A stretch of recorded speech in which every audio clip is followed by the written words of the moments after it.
সকাল বেলা 3 বার তেলাওয়াত করবে আউযু বিল্লাহিস সামিউল আলিম মিনাশ শাইতানির রাজিম। এরপরে সূরা হাশরের শেষ 3টি আয়াত তেলাওয়াত করবে। রব্বুল আলামিন ওই ব্যক্তির জন্য 70,000 ফেরেশতা নিয়োগ দিবেন যারা সারা দিন ওই লোকের জন্য মাগফিরাতের দোয়া করবে।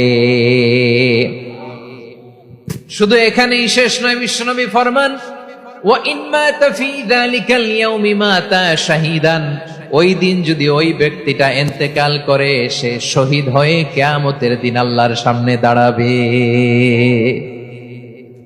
সকালবেলা যদি পড়েন 3 বার আউযু বিল্লাহিস সামিউল আলিম মিনাশ শাইতানির রাজিম 3 বার পড়ে সূরা হাশরের শেষ 3 আয়াত যদি তেলাওয়াত করেন, তাহলে আপনার জন্য আল্লাহ তাআলা 70,000 ফেরেশতা নিয়োগ করবে। সারা দিন তারা আপনার জন্য মাগফিরাতের দোয়া করবে। আর ওই দিন ইন্তেকাল করলে আল্লাহ তাআলা শহীদ হিসেবে আপনাকে কিয়ামতের দিন দাঁড় করান।